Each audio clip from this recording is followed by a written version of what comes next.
ಆಜಿ ಮಸಾಲ. ಎಂತ ಅಡಿಗೆಯ ರುಚಿಯಾಗೋ ರಹಸ್ಯವು 20 ರೂಪಾಯಿ.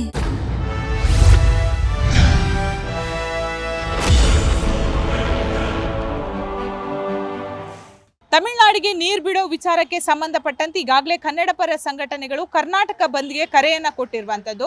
ಹಾಗಾದರೆ ಈ ಬಂದ್ಗೆ ಯಾವ ರೀತಿ ನಮ್ಮ ಬೆಂಗಳೂರಿನ ಜನತೆ ಆಗಿರ್ಬೋದು, ಜಿಲ್ಲೆಗಳಲ್ಲಿರುವವರಾಗಿರ್ಬೋದು ಯಾವ ರೀತಿ ಸಪೋರ್ಟನ್ನು ಕೊಡ್ತಾರೆ? ಯಾಕಂದರೆ ಕಾವೇರಿ ನೀರು ವಿಚಾರಕ್ಕೆ ಬಂದಾಗ ಬೆಂಗಳೂರಿಗೆ ಕಾವೇರಿಯ ನೀರು ಬಹಳಷ್ಟು ಮುಖ್ಯ ಇರುವಂಥದ್ದು. ಈಗಾಗಲೇ ಮನೆ ಮನೆಗಳಿಗೆ ಕಾವೇರಿ ನೀರು ಕೂಡ ಬರ್ತಾ ಇರುವಂಥದ್ದು. ಸೊ ಇದನ್ನೇ ನಂಬಿಕೊಂಡು ಬಹಳಷ್ಟು ಜನ ಇದ್ದಾರೆ. ಈ ವಿಚಾರಕ್ಕೆ ಸಂಬಂಧಪಟ್ಟಂತೆ ಈಗಾಗಲೇ ಪ್ರತಿಭಟನೆಯ ಕೂಗು ಕೂಡ ಕೇಳಿ ಬರ್ತಾ ಇರುವಂಥದ್ದು. ಯಾವುದೇ ಕಾರಣಕ್ಕೂ ತಮಿಳುನಾಡಿಗೆ 3500 ಕ್ಯೂಸೆಕ್ ನೀರನ್ನ ಕೊಡೋದಕ್ಕೆ ಸಾಧ್ಯ ಇಲ್ಲ ಅನ್ನೋದು ಈಗಾಗಲೇ ಬಹುತೇಕ ಮಂದಿಯ ಕೂಗಾಗಿರುವಂಥದ್ದು. ಸೊ ಹಾಗಾದ್ರೆ ಜನಸಾಮಾನ್ಯರು ಇದಕ್ಕೆ ಏನು ಹೇಳ್ತಾರೆ ಬನ್ನಿ ಮಾತಾಡ್ಸ್ಕೊಂಡು ಬರೋಣ. ಎಲ್ಲ ಬಂದ್ ಮಾಡಿಬಿಟ್ರೆ ಈಗಲೇ ಬಿಸ್ನೆಸ್ ಇಲ್ಲ. ಮೇನು ಇವಾಗ ಬಿಸ್ನೆಸ್ ಇಲ್ಲದೆ ಬಂದ್ ಮಾಡಿಕೊಂಡ್ರೆ ರಾಜಕೀಯ ಮೇಲೆ ಏನೇನೋ ಮಾಡ್ಕೊಂಡು ಹೋಗ್ತಾ ಇದ್ದಾರೆ. ಅಂದರೆ ನಮಗೆ ತೊಂದರೆ ಆಗುತ್ತಲ್ಲ ಬಡವರಿಂದ. ನನಗೆ 60 ವಯಸ್ಸಾಗಿದೆ, ಇನ್ನೂ ದುಡಿಬೇಕು, ಬೇರೆ ಏನೂ ಸಂಪಾದನೆ ಇಲ್ಲ. ಇವಾಗ ಕಾವೇರಿ ನೀರನ್ನ ತಮಿಳ್ನಾಡಿಗೆ ಬಿಡ್ತಿರೋದಕ್ಕೆ ಬಂದು ಕರೆ ಮಾಡಿರೋದು. ಇವಾಗ ಅಲ್ಲಿಂದ ಏನಾದರೂ ಅವ್ರಿಗೆ ಸ್ಕೀಮ್ ಕೊಡ್ತಾ ಇದ್ದಾರಲ್ಲ ಸರ್ ಕರ್ನಾಟಕಗೆ. ಇವಾಗ ಕರ್ನಾಟಕನೂ ಏನಾದರೂ ಒಂದು ಸ್ವಲ್ಪ ಅಡ್ಜಸ್ಟ್ ಮಾಡ್ಕೊಂಡು ಹೋಗ್ಬೇಕಲ್ವಾ. ಇವಾಗ ಅವರು ನಮ್ಗೆ ಏನು ಕೊಡ್ತಾರಂತ ನಮಗೂ ಗೊತ್ತಿಲ್ಲ. ಬರೀ ನಮಗೆ ಕರ್ನಾಟಕ ನೀರು ಕೊಡ್ತೀರಿ ಅಂದ್ಬಿಟ್ಟು ನಮಗೆ ಅಷ್ಟೇ ಗೊತ್ತು ಇಲ್ವಾ. ಅಲ್ಲಿಂದ ಏನು ಪರಿಸ್ಥಿತಿ ಇದೆ ಅಂತ ಅದು ನೋಡಿಕೊಂಡ್ರೆ ಏನಿರೋದು ಆಗತ್ತಲ್ವಾ. ಮತ್ತು ನಿಮ್ಮ ಕಡೆ ಬಂದಿಗೆ ಬೆಂಬಲ ಇದೆಯಾ ಇಲ್ವಾ? ಇಲ್ಲ ಸರ್, ನಮ್ಮ ಕಡೆಯಿಂದ ಏನು ಬೆಂಬಲ ಇಲ್ಲ. ಯಾಕಂದರೆ ನಾವು ದಿನ ದುಡ್ದು ದಿನ ತಿನ್ನೋರು. ಒಂದಿನ ಇದು ಮಾಡಿಬಿಟ್ರೆ ಬಂದ್ ಮಾಡಿಬಿಟ್ರೆ ಇಡೀ ದಿನ ಎಲ್ಲ ಆಗ್ಬಿಡತ್ತಾ? ಆಗಲ್ಲ. ಅದು ಅಡ್ಜಸ್ಟ್ ಮಾಡಬೇಕು ಕರ್ನಾಟಕ ಅವರು. ನೀರೆಲ್ಲ ಬಂದ್ ಮಾಡಿದರೆ ನಮಗೆ ಇದು ಹಿಂಗೆ ಹೋಗೋದಕ್ಕೆ ಇದಾಗುತ್ತೆ, ತೊಂದರೆ ಆಗುತ್ತೆ. ಒಂದಿನ ಸಂಬಳ ಹೋಗುತ್ತೆ, ಏನು ಮಾಡೋದನ್ನು ಗೊತ್ತಾಗ್ತಾ ಇಲ್ಲ.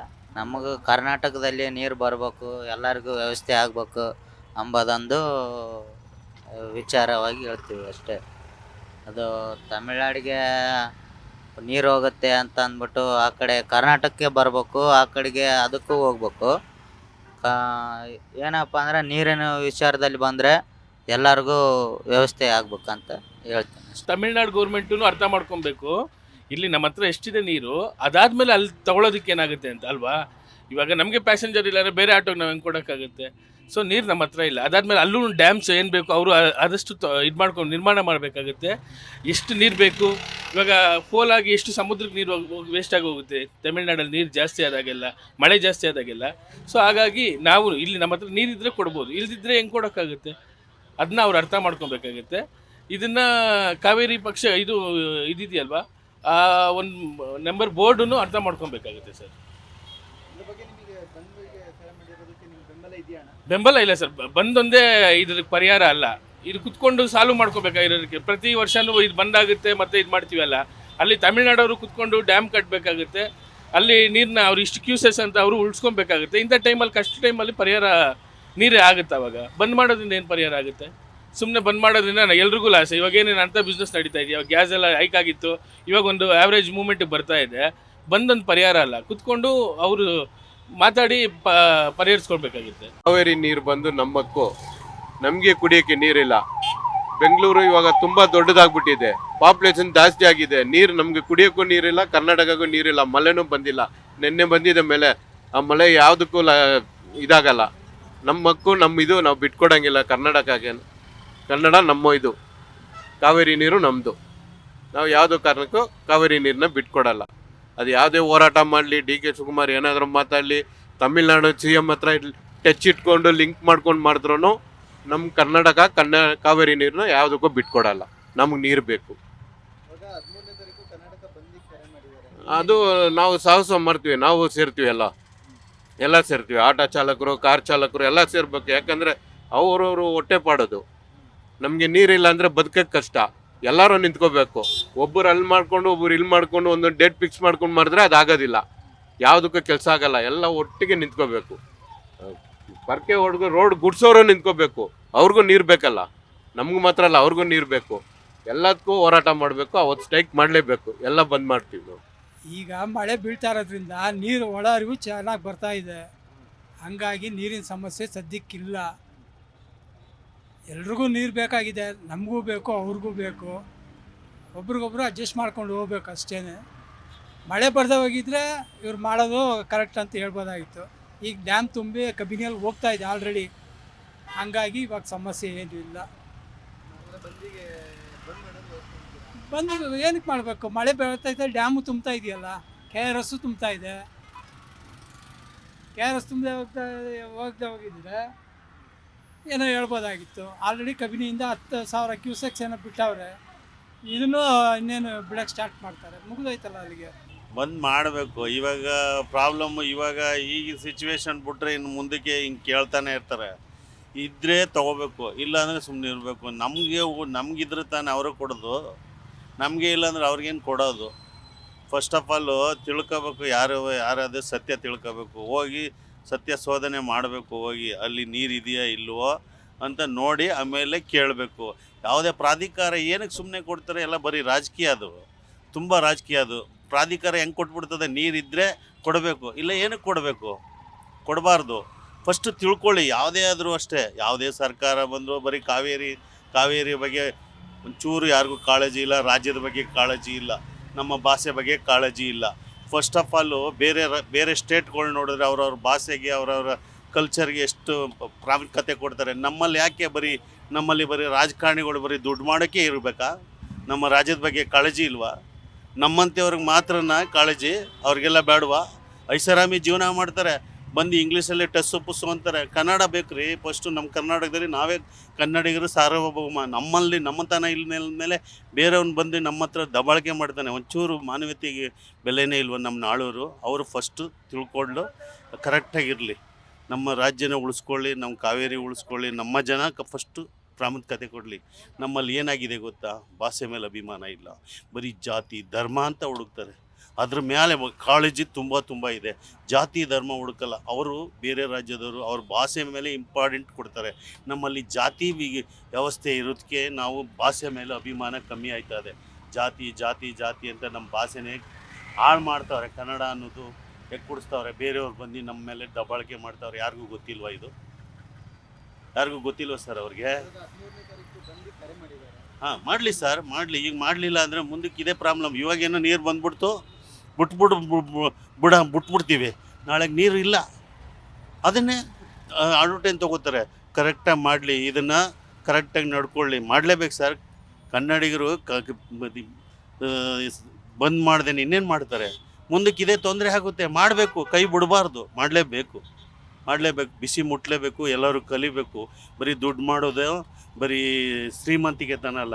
ನಮ್ಮ ರಾಜ್ಯನ ಉಳಿಸ್ಬೇಕು, ಬೆಳೆಸ್ಬೇಕು. ನಮ್ಮ ರಾಜ್ಯದ ಬಡವ್ರನ್ನ ಉಳಿಸ್ಬೇಕು, ಕನ್ನಡಿಗರನ್ನ ಉಳಿಸ್ಬೇಕು. ಇವ್ರು ಯಾವುದಕ್ಕೂ ಇಲ್ಲ ಸರ್. ಇವರು ಪ್ರತಿಷ್ಠೆನೇ ಧರ್ಮ, ಜಾತಿ ಅಷ್ಟೇ ಸರ್. ಕರ್ನಾಟಕಕ್ಕೆ ನೀರು ಇಲ್ಲ, ಬೇರೆ ಬೋರಿಯಲ್ಲಿ ಹೊಡ್ಕೊಂಡ್ಬಿಟ್ಟು ನೀರು ತಗೊಳ್ತಾ ಇದ್ದಾರೆ. ಅವ್ರಿಗೆ ಬೇರೆ ನೀರು ಕೊಡಬೇಕಾ ನಾವು? ನಮ್ಮದು ನೀರಿರೋ ಕರ್ನಾಟಕ ನೀರು, ಕರ್ನಾಟಕ ಚೆನ್ನಾಗಿ ಇರೋದು, ಬೇರೆ ಜನಕ್ಕೆ ಬಿಡೋದಕ್ಕೆ ಇಲ್ಲ ನೀರು ನಮ್ಮದು. ಇವಾಗ 13ನೇ ತಾರೀಕು ಬಂದು ಕರೆ ನೀಡಿದ್ದಾರೆ. ಏನು ಅದಕ್ಕೆ ಬಂದ್ ಮಾಡ್ತೀನಿ ಸರ್, ಬಿಡಬೇಡ ನೀರಂತ ಬಂದ್ ಮಾಡ್ತೀನಿ. ಮಾಡಬೇಕು. ಎಲ್ಲ ಕರ್ನಾಟಕ ಎಲ್ಲ ಸೇರಿಸಿ ಒಂದಾಗ್ಬಿಟ್ಟು ಅವ್ರು ಮಾಡಬೇಕು ಅದು. ಅದಕ್ಕೆ ಮುಂಚೆನೇ ಒಂದು 10 ವರ್ಷ ಮುಂಚೆ ಈ ಥರ ಆಗಿದೆ. ಸೇಮ್ ತೊಂದರೆ ಈ ಥರ ಆಗಿದೆ. ಅದು ಗೊತ್ತಾಯ್ತಾ ನಿಮಗೆ? ಎಲ್ಲರಿಗೆ ಗೊತ್ತು. ಇಲ್ಲಿಂದೇ ಫಸ್ಟ್ ನೀರು ಶಾರ್ಟೇಜ್ ಇದೆ. ಅವ್ರಿಗೆ ಬರೀ ನೀರು ಕೊಟ್ಟು ನಾವೇನು ಮಾಡಬೇಕು? ನಾವೇನು ಮೋರಿ ನೀರು ತಿನ್ಬೇಕು, ಕುಡಿಬೇಕು ನಾವು. ಅದಕ್ಕೆ ನೀರೆಲ್ಲ ಬಿಡ್ಬೇಡೋಣ. ನಾವೆಲ್ಲ ಕರ್ನಾಟಕಕ್ಕೆ ಸಪೋರ್ಟ್, ಗೌರ್ಮೆಂಟ್ಗೆ ಅವೆಲ್ಲ ಬಂದ್ ಮಾಡ್ತೀನಿ, ಹಡ್ತಾಲ್ ಮಾಡ್ತೀನಿ. ಏನು ಆಗ್ಬಿಡಲಿ ಅದು. ಆಮೇಲೆ ಅದು ಫಸ್ಟ್ ನಮ್ಮ ಕರ್ನಾಟಕಕ್ಕೆ ನೀರು ಬೇಕು, ಆಮೇಲೆ ನೋಡೋಣ. ನಾವು ನೀರು ಬೀಳಿಲ್ಲ, ಸುಮ್ಮನೆ ಅವರು ಆಪೋಸಿಷನ್ ಅವರು ಗಲಾಟೆ ಮಾಡ್ತಾ ಇದ್ದಾರೆ. ಬಂದ್ ಮಾಡಬೇಕು, ಇದು ಮಾಡಬೇಕು, ಅದು ಮಾಡಬೇಕು ಅಂತ. ಅದು ಏನು ಮೀಟಿಂಗ್ ಇದೆ ಅಂತ ಇವತ್ತು ನಾಳೆ ಅದು ತೀರ್ಮಾನ ಮಾಡಿ ಕ್ಲಿಯರ್ ಮಾಡ್ತಾರೆ. ನೀವು ಏನು ಭಯ ಬಿಡಬೇಡಿ ಅಂತ ಇದ್ದಾರೆ ಕರ್ನಾಟಕವ್ರಿಗೆ. ಇವತ್ತು ಪೇಪರ್ನಲ್ಲಿ ಎಲ್ಲ ಕೊಟ್ಟಿದ್ದಾರೆ ನೋಡಿ, ನ್ಯೂಸ್ ಪೇಪರ್ನಲ್ಲಿ ಎಲ್ಲ ಕೊಟ್ಟಿದ್ದಾರೆ. ನಮ್ಮ ಕರ್ನಾಟಕ ಸಿಎಮ್ಮು ತಮಿಳ್ನಾಡು ಸಿಎಮ್ಮು ಕೂತ್ಕೊಂಡು ಮಾತಾಡಿ ಬಗೆಹರಿಸ್ಕೊಬೋದಿತ್ತು ಅನ್ಸುತ್ತಿದ್ದು. ಇಲ್ಲ ಇದಾಯ್ತು. ಇವತ್ತು ನಾಳೆ ಮಾತಾಡ್ತಾ ಇದ್ದಾರೆ. ನೀರಿದೆ, ಅಲ್ಲಿ ಮಳೆ ಬೀಳ್ತಾ ಇದ್ದಾರೆ. ಇವಾಗ ಬಿಡ್ತೀನಿ ಎಲ್ಲ ಹೇಳ್ತಾ ಇದ್ದಾರೆ. ಅದರ ಬಗ್ಗೆ ಏನಾದ್ರು ಅಪೋಸಿಷನ್ ಅವರು ಏನು ಮಾಡ್ತಾರೆ? ಗಲಾಟೆ ಮಾಡೋಕ್ಕೆ ಏನೆಲ್ಲ ಒಂದು ತೀರ್ಮಾನ ಮಾಡ್ತಾರೆ. 13ನೇ ತಾರೀಕು ವಾಟರ್ ವಾಟರ್ ಅದು ಅವರು ಬಿಡ್ರಿ, ಅವರ ಮಾಮೂಲಿ. ಅದು ನಾವು 55 ವರ್ಷದಿಂದ ಓಡಿಸ್ತಾ ಇದ್ದೀವಿ. ನಮ್ಮದು ಲೀಡರ್ ಇದ್ದಿದ್ದು ಆಟೋ ಯೂನಿಯನ್ ಅವರು, ವಾಟರ್ ನಗರ. ಎಲ್ಲರಿಗೆ ನೋಡಿದ್ದೀನಿ ನಾನು. 17ಇಂದ ನಾನು ಆಟೋ ಡ್ರೈವರು 1970ಇಂದ ಏನೇನು ಮಾಡ್ತಾರೆ ಎಲ್ಲ ಅಪೋಸಿಷನ್ ಅವರು ಎಲ್ಲ ಗೊತ್ತು. ಅವ್ರು ಸರಿಯಾಗಿನೇ ಮಾಡ್ತಾ ಇದ್ದಾರೆ, ಏನು ತಪ್ಪಿಲ್ಲ. ನೀರಿದ್ರೆ ಬಿಡ್ತಾರೆ, ನೀರಿಲ್ಲ ಆದರೆ ಏನು ಬಿಡೋಕ್ಕಾಗಲ್ಲ. 75 ವರ್ಷ ಆಯಿತು ಅದು ಕೋರ್ಟ್ನಲ್ಲಿ ಡಿಸೈಡ್ ಆಗಿ ತಮಿಳ್ನಾಡಿಗೆ ಕೊಡಬೇಕು ಅಂತ ತೀರ್ಮಾನ ಮಾಡಿದ್ದಾರೆ. ಇವಾಗ ಕೊಡಲ್ಲ ಅಂದರೆ ಅದು ನೀರಿದ್ರೆ ಕೊಡಿ, ಇಲ್ಲ ಅಂದರೆ ಬಿಡಿ. ಅದು ಒಂದು ಮಾತು ಬೇರೆ. ಈಗ ನೀವು ಬೆಂಗಳೂರಲ್ಲಿ ವಾಸ ಮಾಡ್ತಾ ಇದ್ದೀರಾ, ಸೊ ಬೆಂಗಳೂರಲ್ಲಿ ಕಾವೇರಿ ನೀರು ಎಷ್ಟು ಇಂಪಾರ್ಟೆನ್ಸ್ ಇದೆ ಸರ್? ಪ್ರತಿನಿತ್ಯ ನಿಮ್ಮನೆಗೆ ಎಷ್ಟೆಷ್ಟು ನೀರು ಬರುತ್ತೆ? ಬರ್ತದಮ್ಮ, ನೀರು ಏನು ಬರ್ತಾ ಇದ್ದೇವೆ, ಅದು ನೀರು ಏನು ಬರ್ತಾ ಇದ್ದೇವೆ, ನೀರು ಬರ್ತಾ ಇದೆ. ನಿಮ್ಮ ಸಪೋರ್ಟ್ ಇದೆಯಾ? ಯಾಕೆ ಇಲ್ಲ ಸರ್, ನಾವು ಮಾಡಲ್ಲ. ಯಾಕೆಂದರೆ ನೀರು ಬರ್ತಾ ಇದೆ ಅಲ್ಲ, ಏನಾರ ಕಷ್ಟ ಇದ್ದರೆ ಸಪೋರ್ಟ್ ಮಾಡೋದು. ನೀರು ಆರಾಮಾಗಿ ಬರ್ತಾ ಇದೆ, ಹಿಂಗೆ ಸಪೋರ್ಟ್ ಮಾಡೋದು. 3500 ಕ್ಯೂಸೆಕ್ ನೀರು ಸಾಕಾಗಲ್ಲ ಅಂತ ನಮ್ಮ ಕರ್ನಾಟಕ ಬಂದ್ಗೆ 13ನೇ ತಾರೀಕಿಗೆ ಕರೆಯನ್ನು ಕೊಟ್ಟಿರುವಂಥದ್ದು, ಏನು ಹೇಳ್ತೀರಾ? ನನ್ನ ಹೆಸರು ನಾಗೇಶ್ವರ ಕುಪ್ಪೆ ಅಂದ್ಬಿಟ್ಟು ನಾನು ಅಖಿಲ ಕರ್ನಾಟಕ ವಿಚಾರವಾದಿ ಟ್ರಸ್ಟಲ್ಲಿ ಕಾರ್ಯದರ್ಶಿಯಾಗಿದ್ದೀನಿ. ಇವತ್ತೇನು ಬಂದ್ ಕರೆ ಕೊಟ್ಟಿದ್ದಾರೆ, ಬಹುಶಃ ಬಂದ್ ಕರೆಯನ್ನು ನಾವು ಒಪ್ಪೋದಕ್ಕೆ ಸಾಧ್ಯನೇ ಇಲ್ಲ. ಯಾಕೆಂದರೆ ಬಂದ್ ಆಗುವಂಥದ್ರಿಂದ ಯಾವುದಾದ್ರೂ ನಮಗೆ ಅದರಿಂದ ಪ್ರಯೋಜನ ಆಗುತ್ತೆ ಅನ್ನೋದಾದರೂ ಮಾಡ್ಬೋದು. ಬಟ್ ಪ್ರಯೋಜನ ಆಗದೇ ಇರುವಂಥ ಸಂದರ್ಭದಲ್ಲಿ ನಾವು ಈ ಬಂದು ಕರೆ ಕೊಟ್ಟಿರೋದ್ರಿಂದ ಯಾವ ರೀತಿಯಾದ ಉಪಯೋಗ ಆಗುತ್ತೆ ಜನರಿಗಾಗಲಿ ಸರ್ಕಾರಕ್ಕಾಗಲಿ, ಏನಾಗ್ಬೋದು, ಏನೂ ಆಗಲ್ಲ. ಅದಕ್ಕೆ ಯಾಕೆಂದರೆ ಸರ್ಕಾರ ಕಾವೇರಿ ನದಿ ತುಂಬಿದ್ರೆ ಅಥವಾ ನೀರು ಬಂದರೆ ತಡೆದಿಟ್ಕೊಳ್ಳೋಕ್ಕಾಗಲ್ಲ, ನೀರು ಬಿಡ್ತಾರೆ. ನೀರಿಲ್ಲ ಅಂತ ಅಂದರೆ ನೀರು ಹೇಗೆ ಕೊಡೋಕ್ಕಾಗುತ್ತೆ, ಕೊಡೋಕ್ಕಾಗಲ್ಲ. ಬಟ್ ನಮ್ಮ ಸಮಸ್ಯೆಗಳನ್ನ ನಾವು ಗಮನಿಸಿ ನಾವು ಬಂದಕ್ಕೆ ಕರೆ ಕೊಡಬೇಕು. ಕರೆ ಕೊಡೋದ್ರಿಂದ ಏನಾಗ್ತದೆ, ಜನಸಾಮಾನ್ಯರಲ್ಲಿ ಒಂದು ರೀತಿಯ ದಿನಗೂಲಿ ಮಾಡ್ತಕ್ಕಂಥವ್ರ ಬಗ್ಗೆ ನಾವು ಯೋಚನೆ ಮಾಡಬೇಕು. ದುಡ್ಡವ್ರ ಬಗ್ಗೆ ಎಲ್ಲ ಯೋಚನೆ ಮಾಡಬೇಕು. ದಿನಗೂಲಿ ಮಾಡುವಂಥವ್ರ ಬಗ್ಗೆ ಯೋಚನೆ ಮಾಡಿದಾಗ ಅವತ್ತಿನ ದುಡಿಮೆಯನ್ನು ದುಡಿದು ಊಟ ಮಾಡುವಂಥ ಪರಿಸ್ಥಿತಿಯಲ್ಲಿ ಬೆಂಗಳೂರು ಅಥವಾ ಗ್ರಾಮೀಣ ಪ್ರದೇಶದಲ್ಲಿ ಇರುವಂಥ ಮಂದಿ ತುಂಬ ಮಂದಿ ಇದ್ದಾರೆ. ಮತ್ತು ಸಂಪರ್ಕಗಳು ಬೇಕಾಗುತ್ತೆ. ಆ ಸಂಪರ್ಕಗಳು ಇಲ್ಲ ಅಂದಾಗ ಈ ಸಮಸ್ಯೆಗಳು ಹೇಗೆ ಬಗೆಹರಿಸೋಕ್ಕೆ ಸಾಧ್ಯ? ಬಂದ್ ಮಾಡೋದ್ರಿಂದ ಕಾವೇರಿ ನೀರು ಬಂದ್ಬಿಡುತ್ತಾ? ಬರಲ್ಲ. ಬರೋ ನೀರು ಬಂದರೆ ಈಗ ಕಬಿನಿ ನೀರು ಹರಿತಾ ಇದೆ, ಅದು ತಡೆದಿಟ್ಕೊಳ್ಳೋಕ್ಕಾಗಲ್ಲ, ಹರಿಸ್ತಾ ಇದ್ದಾರೆ, ಕೆಳಗಡೆ ಹೋಗ್ತಲೇ ಇದೆ.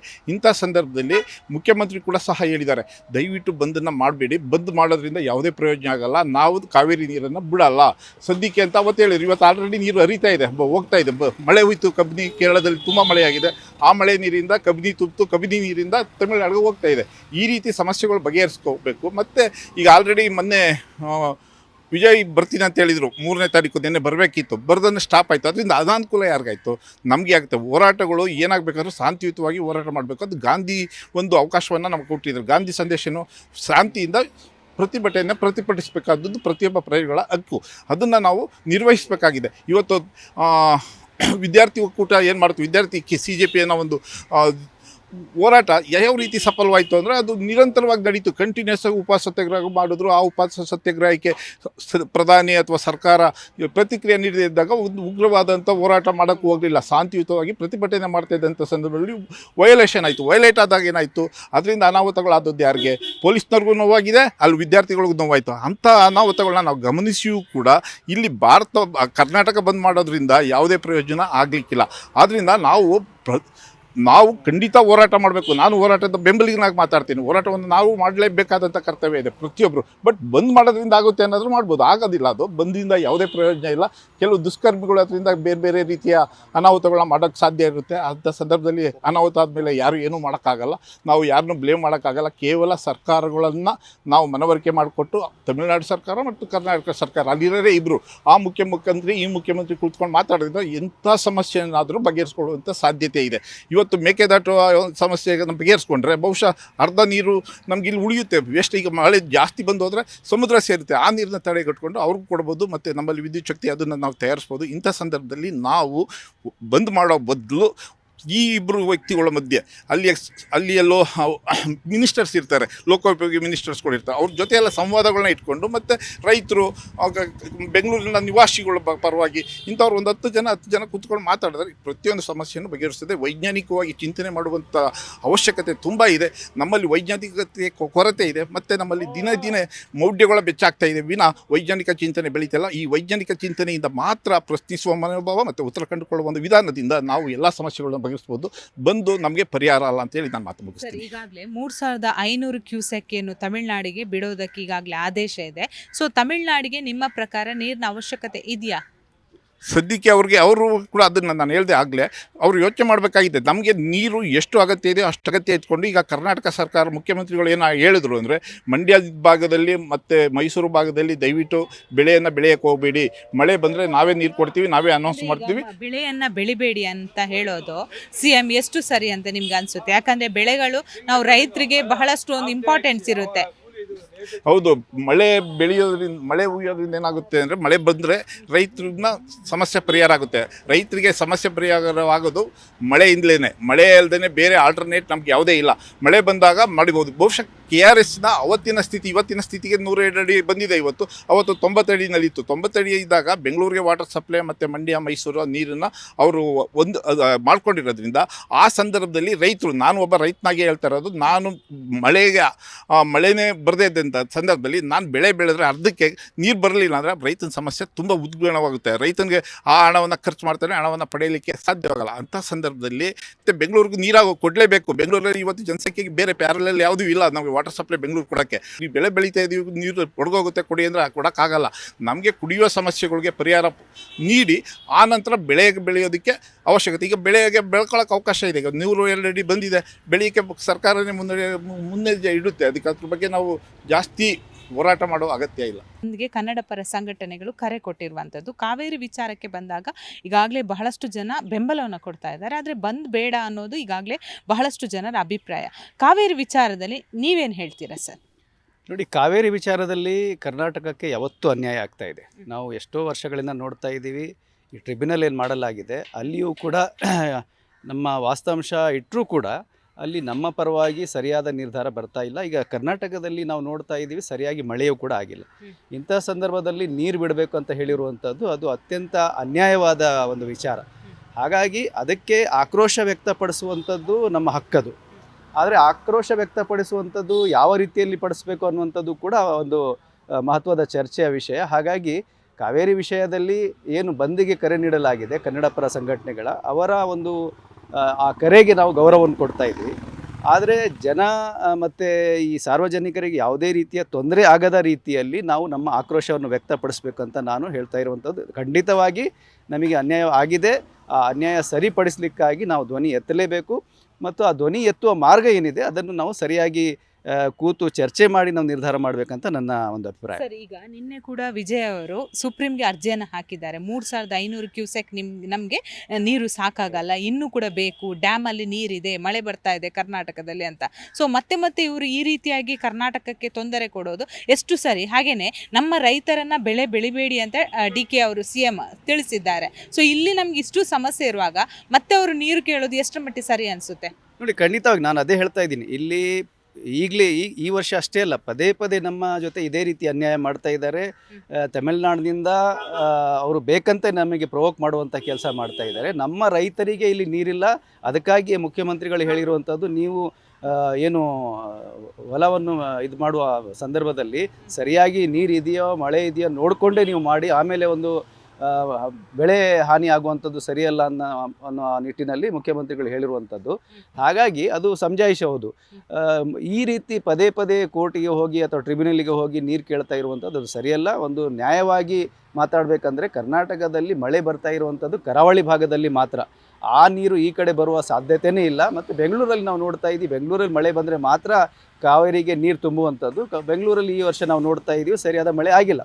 ಹಾಗಾಗಿ ಈ ರೀತಿ ಪದೇ ನಮಗೆ ತೇಜೋದಯ ಮಾಡುವಂಥದ್ದು ಸರಿಯಲ್ಲ ಅಂತ ನಮ್ಮ ಮನೆ ನೀರನ್ನು ತೆಗೆದುಕೊಳ್ಳೋದಾದ್ರೆ 2 ದಿವಸಕ್ಕೊಮ್ಮೆ ವಾರಕ್ಕೊಮ್ಮೆ ನೀರು ಬಿಡ್ತಾರೆ. ಪಾಪ ಎಷ್ಟೋ ಜನ ಬೆಂಗಳೂರಲ್ಲಿ ನಿಮಗೆ ಗೊತ್ತು, ಮಾರ್ನಿಂಗ್ ಎದ್ದು ಕೆಲಸಕ್ಕೆ ಹೋಗೋರು ನೀರಿಗೋಸ್ಕರ ಬೆಳಗ್ಗೆ 3 ಗಂಟೆಯಿಂದ ಕಾದು ಕುಳಿತುಕೊಳ್ಳುವ ಸಂಖ್ಯೆನೇ ಜಾಸ್ತಿ ಇರುವಂಥದ್ದು. ಸೊ ಇಲ್ಲಿ ಎಷ್ಟು ಸಮಸ್ಯೆಯನ್ನು ಕ್ಲಿಯರ್ ಮಾಡ್ಬೇಕು ಸರ್? ನೋಡಿ, ಇಲ್ಲಿ ಬೆಂಗಳೂರಲ್ಲಿ ವಿಶೇಷವಾಗಿ ಇಷ್ಟು ದೊಡ್ಡ ಜನಸಂಖ್ಯೆಗೆ ಕುಡಿಯುವ ನೀರಿನ ವ್ಯವಸ್ಥೆ ಮಾಡುವಂಥದ್ದು ಬಹಳ ಕಷ್ಟದ ಕೆಲಸ. ಅಂಥದ್ರಲ್ಲಿ ಸರಿಯಾಗಿ ಮಳೆ ಆಗಿಲ್ಲ ಅಂದರೆ ಈಗಲೂ ಇನ್ನೂ ಸಂಕಷ್ಟ. ಈಗ ನಾವು ನೋಡ್ತಾ ಇರುವಂಥದ್ದು ಕುಡಿಯುವ ನೀರಿಗೆ ಈಗಾಗಲೇ ಟ್ಯಾಂಕರ್ ವ್ಯವಸ್ಥೆ ಶುರುವಾಗಿದೆ. ಹಲವಾರು ಕಡೆ ಬೋರ್ ವ್ಯವಸ್ಥೆ ಮಾಡಲಾಗ್ತಾ ಇದೆ. ಹಾಗಾಗಿ ಕಾವೇರಿ ನೀರು ಕುಡಿಯೋಕ್ಕಾಗಿ ನಮಗೆ ಸಮರ್ಪಕವಾಗಿ ಸಿಗ್ತಾ ಇಲ್ಲ. ಇಂತಹ ಸಂದರ್ಭದಲ್ಲಿ ಸರ್ಕಾರ ಈಗಲೇ ಎಚ್ಚೆತ್ತುಕೊಂಡು ಮುಂದಿನ ದಿನಗಳಲ್ಲಿ ಒಂದು ರೀತಿಯಲ್ಲಿ ಕರ್ನಾಟಕದಲ್ಲಿ ಸರಿಯಾದ ಮಳೆ ಆಗದ ಕಾರಣ ಬರಗಾಲದ ಪರಿಸ್ಥಿತಿ ಬರುವಂತಹ ಸಾಧ್ಯತೆಗಳಿದ್ದಾವೆ. ಹಾಗಾಗಿ ವಿಶೇಷವಾಗಿ ಬೆಂಗಳೂರಿನಲ್ಲಿ ಕುಡಿಯುವ ನೀರಿನ ವ್ಯವಸ್ಥೆ ಬಗ್ಗೆ ಸರ್ಕಾರವು ಕೂಡ ಗಂಭೀರವಾಗಿ ಆಲೋಚನೆ ಮಾಡಿ ಅದಕ್ಕೆ ಯೋಜನೆಗಳು ಮಾಡಬೇಕಂತ ಈ ಸಂದರ್ಭದಲ್ಲಿ ಕೇಳ್ಕೊಳ್ತಾ ಇದ್ದೀನಿ. ಕರ್ನಾಟಕ ಬಂದ್ ಮಾಡೋದ್ರಿಂದ ಯಾವುದೇ ಥರದ ಪ್ರಯೋಜನ ಇಲ್ಲ. ಇದರಿಂದ ಸಾರ್ವಜನಿಕರಿಗೆ ತೊಂದರೆ ಆಗುತ್ತೆ, ಅನಾನುಕೂಲ ಬಿಟ್ಟರೆ ಬೇರೆ ಯಾವುದೇ ರೀತಿ ಇದಾಗಲ್ಲ. ಇದನ್ನ ಏನಿದ್ರು ಮಾತುಕತೆ ಮೂಲಕ ಬಗೆಹರಿಸ್ಕೊಳ್ಳೋದು ಒಳ್ಳೇದು ಬಿಟ್ಟರೆ, ಬಂದ್ ಮಾಡೋದ್ರಿಂದ ಸಾರ್ವಜನಿಕರಿಗೆ ತೊಂದರೆ ಬಿಟ್ಟರೆ ಬೇರೆ ಯಾವುದೇ ರೀತಿಯ ಇದಾಗೋದಿಲ್ಲ. ಅದು ನಮ್ಮ ವಿಚಾರಕ್ಕೆ ಬಂದಾಗ ಸರ್, ಬೆಂಗಳೂರಿಗೆ ಕಾವೇರಿ ನೀರು ಎಷ್ಟು ಮುಖ್ಯ, ಸರ್ಕಾರ ಮಾತುಕತೆ ಮೂಲಕ ಬಗೆಹರಿಸಬಹುದಲ್ವಾ? ಭಾರಿ ಒಳ್ಳೆಯ ವಿಚಾರ. ಅದು ಎಲ್ಲರದು ಅದೇ ಆಶೆ ಇದೆ. ಪಬ್ಲಿಕ್ಸ್ ಏನು ಹೇಳ್ತಾರೆ ಅಂದರೆ ಎಲ್ಲರ ಇದರಲ್ಲೂ ಮಾತುಕತೆ ಮೂಲಕ ಬಗೆಹರಿಸ್ಕೊಬೇಕು ಬಿಟ್ಟರೆ ಬಂದ್ ಮಾಡೋದ್ರಿಂದ ತೊಂದರೆ ಬಿಟ್ಟರೆ ಯಾವುದೇ ಥರದ ಲಾಭ ಇಲ್ಲ ಯಾರಿಗೂ. ಸರ್, ಈಗಾಗಲೇ ಕನ್ನಡ ಪರ ಸಂಘಟನೆಯವರು ನಾವು ಬಂದ್ ಮಾಡೇ ಮಾಡ್ತೀವಿ ಅಂತ ಈಗಾಗಲೇ ಹೇಳ್ತಾ ಇದ್ದಾರೆ. ಜನಸಾಮಾನ್ಯರಾಗಿ ಏನು ಕಿವಿ ಮಾತು ಹೇಳ್ತೀರಾ? ದಯವಿಟ್ಟು ಬಂದ್ ಬೇಡ. ಇದರಿಂದ ಯಾರಿಗೂ ಲಾಭ ಆಗಲ್ಲ, ನಷ್ಟ ಬಿಟ್ಟರೆ ಲಾಭ ಯಾರಿಗೂ ಆಗಲ್ಲ ಅಂತ ಹೇಳಲಿಕ್ಕೆ ಇಚ್ಛೆಪಡ್ತೀನಿ. ವಿಜಯ್ ಅವ್ರಿಗೆ ಏನು ಹೇಳ್ತೀರಿ? ಯಾಕಂದ್ರೆ ಮತ್ತೆ ಅವರು ನೀರನ್ನ ಕೇಳ್ತಾ ಇರುವಂತದ್ದು 3500 ಕ್ಯೂಸೆಕ್ ಸಾಕಾಗಲ್ಲ, ಮತ್ತೆ ಕೊಡಿ ಅಂತ ಸುಪ್ರೀಂಗೆ ಅರ್ಜಿ ಹಾಕಿದ್ದಾರೆ. ವಿಜಯ್ ಅವ್ರಿಗೆ ಏನು ಹೇಳ್ತೀರಾ ಒಂದು ಬೆಂಗಳೂರಿಗರಾಗಿ? ಅಲ್ಲ, ಏನು ಹೇಳಬೇಕು ಅಂದರೆ ನಮಗೆ ಈಗ ನಮ್ಗೆ ಬೇಕಾದಷ್ಟು ಇದ್ರೆ ಅಲ್ವಾ ಬಿಡ್ಲಿಕ್ಕಾಗೋದು. ಹಾಗಾಗಿ ನಮಗೆ ಇಲ್ಲದೆ ಇರೋದ್ರಿಂದ ಅದನ್ನು ಬಿಡದೇ ಇರೋದೇ ಸೂಕ್ತ ಅಂತ ನಮ್ಗೆ ಅನಿಸುತ್ತೆ. ಬೆಂಗಳೂರಿಗೆ ಸುಮಾರು ತಿಂಗಳಿಗೆ 1 TMC ನೀರು ಬೇಕಾಗುತ್ತೆ. ನಮಗೆ August, September, October, November, December, ಜನವರಿ, ಫೆಬ್ರವರಿ ಮುಂದಿನ ಮಳೆಗಾಲದ ತನಕ ಸುಮಾರು ಒಂದು 10 TMC ನೀರು ಬೆಂಗಳೂರಿಗೆ ಅಂತಲೇ ಎತ್ತಿಡಬೇಕಾಗತ್ತೆ. ಇದರ ಮಧ್ಯದಲ್ಲಿ ಮಳೆ ಏನಾರ ನಿಂತರೆ ಬೆಂಗಳೂರಿಗೂ ಕುಡಿಯೋ ನೀರು ಇರೋದಿಲ್ಲ, ಮತ್ತು ಶ್ರೀರಂಗಪಟ್ಟಣ, ಮಂಡ್ಯ ಮತ್ತು ಹಳ್ಳಿ ಮೈಸೂರು ಕಡೆ ರೈತರಿಗೆ ವ್ಯವಸಾಯಕ್ಕೂ ನೀರು ಇರೋದಿಲ್ಲ. ಅದ್ರ ಜೊತೆಗೆ ಜಾನುವಾರುಗಳಿಗೂ ನೀರಿನ ಹಾಹಾಕಾರ ಕೊರತೆ ಉಂಟಾಗತ್ತೆ. ಹಾಗಾಗಿ ಕರ್ನಾಟಕ ರಾಜ್ಯದವರು ಸುಪ್ರೀಂ ಕೋರ್ಟ್ನಲ್ಲಿ ತುಂಬ ಒಂದು ಇದನ್ನೆಲ್ಲ ಸಮಾಲೋಚನೆಯಿಂದ ಕೂಡಿಕೊಂಡು ಒಂದು ಗಟ್ಟಿ ವಾದವನ್ನು ಮಂಡಿಸಬೇಕಾಗತ್ತೆ. ಇಲ್ಲ ಅಂತಂದರೆ ಕರ್ನಾಟಕ ಜನರು ತೊಂದರೆಯಲ್ಲಿ ಇರಬೇಕಾದಂಥ ಪರಿಸ್ಥಿತಿಗಳು ಬರುತ್ತೆ. ಕರ್ನಾಟಕ ಬಂದ್ ಆಗಬೇಕಾ ಬೇಡವಾ? ಮೇಡಮ್, ಕರ್ನಾಟಕ ಬಂದ್ ಆದ್ರೂ ಶಾಂತಿಯುತವಾಗಿ ಆಗಿ ಸೆಂಟ್ರಲ್ ಗೌರ್ಮೆಂಟ್ ಅವರಿಗೆ ನಮ್ಮ ಒಂದು ಕಷ್ಟ ಏನಿದೆ, ನಮ್ಮ ಒಂದು ಹವಲತ್ತನ್ನ ತೋಡ್ಕೊಳ್ಳೋದಕ್ಕೆ ಒಂದು ವೇದಿಕೆ ಆಗುತ್ತೆ. ಆದರೆ ಎಲ್ಲೂ ವೈಲೆನ್ಸ್ ಆಗದೆ ಇರೋವಂಥ ರೀತಿಯಲ್ಲಿ ನೋಡ್ಕೋಬೇಕು. ನೋಡಿದ್ರಲ್ಲ ವೀಕ್ಷಕರೇ, ಈಗಾಗಲೇ ಜನಸಾಮಾನ್ಯರು ಕಾವೇರಿ ವಿಚಾರಕ್ಕೆ ಬಂದಾಗ ಬಹಳಷ್ಟು ಜನ ನಮಗೆ ಕಾವೇರಿ ನೀರು ಎಷ್ಟು ಮುಖ್ಯ ಅನ್ನೋದ್ರ ಬಗ್ಗೆ ಕೂಡ ಹೇಳ್ತಾ ಹೋದ್ರು. ಕೆಲವರು ಕರ್ನಾಟಕ ಬಂದ್ಗೆ ಬೆಂಬಲವನ್ನು ವ್ಯಕ್ತಪಡಿಸಿದ್ರೆ, ಇನ್ನು ಕೆಲವರು ಬೆಂಬಲವನ್ನು ವ್ಯಕ್ತಪಡಿಸ್ತಾ ಇಲ್ಲ. ಯಾಕಂದ್ರೆ ಒಂದು ದಿನ ಕರ್ನಾಟಕ ಬಂದ್ ಆದ್ರೆ ಬಹುತೇಕ ಮಂದಿ ಅಂಗಡಿ ಮುಂಗಟ್ಟುಗಳಾಗಿರ್ಬೋದು, ಆಟೋ ಆಗಿರ್ಬೋದು, ಕ್ಯಾಬ್ ಆಗಿರ್ಬೋದು, ಪ್ರತಿಯೊಂದು ಕೂಡ ಸ್ತಬ್ಧವಾಗುತ್ತೆ. ಆದರೆ ದಿನನಿತ್ಯ ನಂಬ್ಕೊಂಡು ಜೀವನ ಮಾಡೋರ ಸಂಖ್ಯೆ ಬೆಂಗಳೂರಲ್ಲಿ ಜಾಸ್ತಿ ಇರುವಂಥದ್ದು. ಸೊ ಹೀಗಾಗಿ ಬಹುತೇಕ ಮಂದಿ ಕರ್ನಾಟಕ ಬಂದ್ಗೆ ಕೆಲವರು ಬೆಂಬಲವನ್ನು ಕೊಡ್ತಾ ಇಲ್ಲ. ಆದರೆ ಕಾವೇರಿ ವಿಚಾರಕ್ಕೆ ಬಂದಾಗ ನಾವು ಮೌನವಾಗಿ ಪ್ರತಿಭಟನೆ ಮಾಡೋದಕ್ಕೆ ರೆಡಿ ಇದೀವಿ ಅನ್ನೋ ವಿಚಾರವನ್ನ ಕೂಡ ಹೇಳ್ತಾ ಹೋದ್ರು. ಹಾಗಾದ್ರೆ ಕನ್ನಡ ಪರ ಸಂಘಟನೆಗಳು ಇದನ್ನು ಯಾವ ರೀತಿ ತೆಗೆದುಕೊಳ್ಳುತ್ತೆ ಅನ್ನೋದನ್ನ ಕಾದು ನೋಡಬೇಕಾಗುತ್ತೆ. ಬೆಂಗಳೂರಿಂದ ಕ್ಯಾಮ್ರಾ ಪರ್ಸನ್ ಯಶಸ್ ಜೊತೆ ಭವ್ಯ ಸುನಿಲ್, ಜಿ ಕನ್ನಡ ನ್ಯೂಸ್.